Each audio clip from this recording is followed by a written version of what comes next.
मिथुन राशि वालों नमस्कार दोस्तों, जय छठी मैया, जय सूर्य देव महाराज। आप सभी का बहुत बहुत स्वागत करते हैं, दिल से हार्दिक अभिनंदन करते हैं आज के सबसे महत्वपूर्ण ज्योतिष कार्यक्रम में। तो दोस्तों, आपके 2 दिनों के भीतर आप घर में ऐसे पवित्र चीजें कभी भी मत लाना, वरना जिंदगी नर्क के समान हो जाएगा और माँ छठी मैया कभी भी माफ नहीं करेगी। जी हाँ दोस्तों, हे छठी मैया, आज जो इस वीडियो को लाइक करें उसकी कामना को पूर्ण कर देना, उसे व्यक्ति की झोली खुशियों से भर देना। भक्तों, चाहे कुछ भी हो जाए, छठ पूजा के पवित्र दिनों में ऐसी चीज कभी मत खाना या घर में बनाना जो इस पावन व्रत की शुद्धता को अपवित्र कर दे, क्योंकि ऐसा करने से पूरे घर परिवार की सुख समृद्धि पर संकट आ जाता है। छठ मैया नाराज हो जाए कि छठ पूजा के दौरान कौन कौन से प्रसाद और भोजन ग्रहण करने चाहिए, जिससे सूर्य भगवान और छठ मैया की अपार कृपा आपके जीवन में स्थायी रूप से बनी रहे। और भूलकर भी इस पर्व के दौरान ये 7 गलतियां कभी मत करना, नहीं तो व्रत का सारा पुण्य नष्ट हो जाता है और घर में दरिद्रता का वास हो जाता है। सूर्य भगवान और उनकी बहन छठ मैया को समर्पित है पाव केवल सूर्य उपासना का प्रतीक नहीं है, बल्कि जीवन में पवित्रता, संयम और आत्म बल का भी प्रतीक है। हिंदू धर्म में ऐसा माना गया है कि जो व्यक्ति छठ मैया का व्रत पूरी श्रद्धा और शुद्धता है, उसे सुल्तान सुख कभी समाप्त नहीं होता। ये पर्व 4 दिनों तक चलता है और हर दिन का अपना विशेष महत्व होता है। सबसे पहले जान लेते हैं कि छठ पूजा 2025 में कब है। हिंदी पंचांग के अनुसार कार्तिक मास के शुक्ल पक्ष की चतुर्थी तिथि से इस पर्व की शुरुआत होगी, जो कि आज 26 अक्टूबर दिन शनिवार को नहाए खाए के साथ आरंभ हो चुकी है और इसका समापन 28 अक्टूबर दिन मंगलवार को भर के आगे के साथ होगा। इन 4 दिनों में जो व्यक्ति छठ मैया की विधिवत पूजा करता है, उसे जीवन में हर वह वरदान प्राप्त होता है जिसकी वह कामना करता है। पहला दिन होता है जिस दिन प्रति व्यक्ति स्नान कर शुद्ध सात्विक भोजन ग्रहण करता है। इस दिन केवल लौकी, भारत चने की दाल और अरवा चावल बनाना शुभ माना। तो ध्यान रहे कि इस दिन घर का रसोई घर एकदम पवित्र रखा जाता है। मन, वचन और कर्म तीनों की पवित्रता की मांग करता है, इसलिए इस दिन लहसुन, प्याज, मांसाहार या किसी भी तरह का बाहरी भोजन घर में नहीं बनाया जाता, क्योंकि यह सब पवित्र माने गए हैं। पुरुष गंगाजल या किसी पवित्र नदी के जल से घर को पवित्र करते हैं। फिर मिट्टी के चूल्हे पर कद्दू, लौकी, चने की दाल का भोजन पकाया जाता है। ये भजन भगवान सूर्य को समर्पित कर ग्रहण किया जाता है। कहा जाता है कि इस दिन का भजन व्रत करने वाले के शरीर को शुद्ध करता है और आगे के 3 दिनों की तपस्या के लिए शक्ति प्रदान करता है। यही वह दिन होता है जब पूरा घर छठ मैया की आराधना के लिए तैयार होता है। दीप गोबर से लिपाई होती है। घरों में स्वच्छता का विशेष ध्यान रखा जाता है, क्योंकि माना जाता है कि छठ मैया का आगमन इस घर में होता है जो घर बाहर से नहीं बल्कि पवित्र हो। जैसे दीपावली पर माता लक्ष्मी को स्वच्छ घर पसंद है, उसी प्रकार छठ मैया भी पवित्र मन और निर्मल वातावरण में वस्तुओं। आगे बढ़ने से पहले आपसे निवेदन है, अगर आप भी छठ मैया का ये पवन व्रत कर रहे हैं तो कमेंट बॉक्स में जरूर लिखिए जय छठ मैया, जय सूर्य भगवान, जिससे मैया की कृपा सदैव आपके परिवार पर बनी। सर, आपने अभी तक ये नहीं किया तो वीडियो को लाइक कर दीजिए, क्योंकि इस भावना से जुड़ना ही पुण्य का प्रथम कदम है। अब जानते हैं इस छठ महापर्व पर कौन कौन सी चीज घर में रखनी चाहिए और किन चीजों को भूलकर भी नहीं छोड़ना चाहिए। भक्तों, छठ मैया को गोद, केला, सेब, गाना, नारियल और ठीक हुआ अति प्रिय है। इनका प्रसाद बनाना और आगे में चढ़ाना बहुत ही शुभ माना जाता है। जैसे दीपावली पर सीताफल और मखाने का महत्व होता है, उसी प्रकार छठ में ठीक हुआ और गुड़ की खीर का जो भी व्यक्ति छठ मैया को ये प्रसाद प्रेम से अर्पित करता है, उसके जीवन में सूर्य की तरह चमक आती है, रोग दूर होते हैं, परिवार में सुख शांति बनी रहती है। लेकिन ध्यान रहे, इस दिन भूलकर भी किसी अंडा, मांस, मछली या शराब जैसी चीज, छठ मैया का ये व्रत पूर्ण शुद्धता का प्रतीक है। जहाँ एक भी अपवित्र वस्तु का स्पर्श व्रत को दोषी बना देता है, वह प्रसाद के समान होनी चाहिए। सूर्य भगवान को आगे देने से पहले कोई भी वृद्धि अपने मन में नकारात्मक भाव नहीं लाता, क्योंकि मैया का व्रत माँ की स्थिरता की परीक्षा है कि अगले दिन आता है सबसे महत्वपूर्ण और सबसे पवित्र दिन माना जाता है। ये दिन पूरी तरह व्रत, संयम और शुद्धता का प्रतीक। पूरे दिन निर्जल उपवास रखते हैं, यानी पूरे दिन नजर ग्रहण करते हैं, ना अन्य। दिन भर में घर की साफ सफाई, प्रसाद की तैयारी और पूजा स्थलों की सजावट में व्यस्त रहते हैं। भक्तों, शाम होते ही जब सूर्य अस्त होने लगता है तो प्रति स्नान करके अब गंगाजल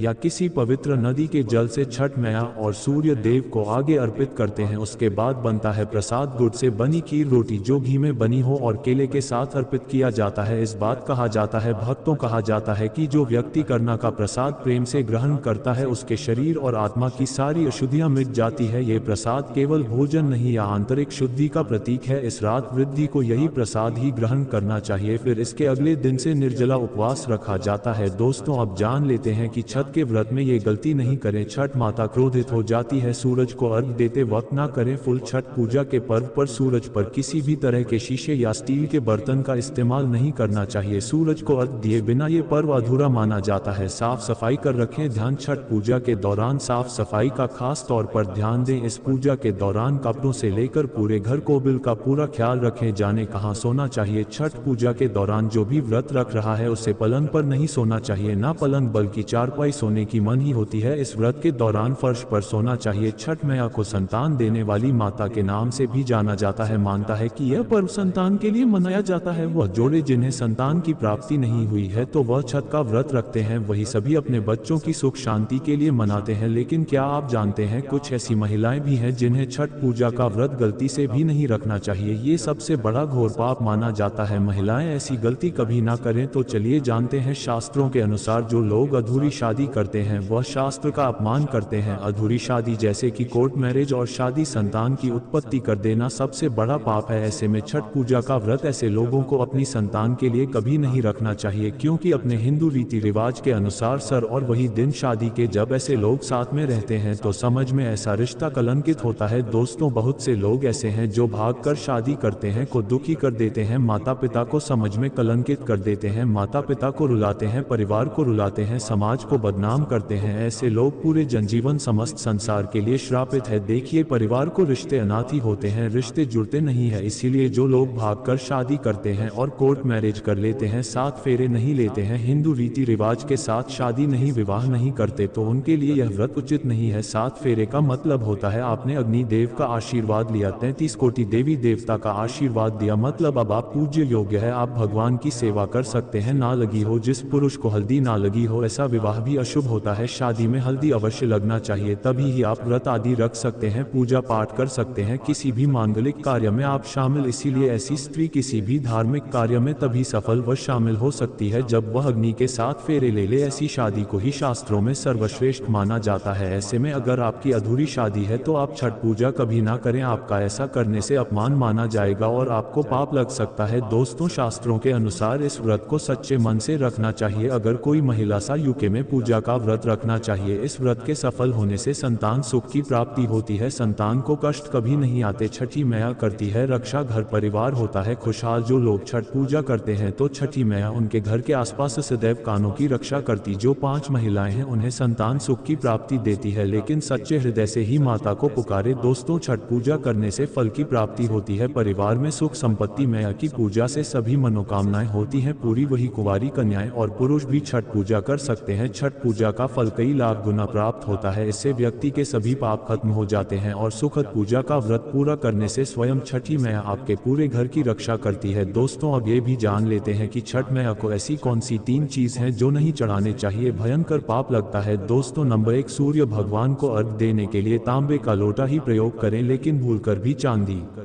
स्टील, शिक्षा और प्लास्टिक के बर्तन से आज नहीं देना चाहिए, इससे व्रत टूट सकता है। दोस्तों, इस दिन छठी मैया को भोग लगता है तो घर में यदि आपके परिवार में किसी ने व्रत रखा है तो आप भी लहसुन प्याज का इस्तेमाल न करें। आप किसी और दिन को स्वस्थ ना हो जाए, आप अच्छा ना हो जाए तो मुझे बताना। आप हमारे चैनल को सब्सक्राइब नहीं किया है तो चैनल सब्सक्राइब जरूर करें।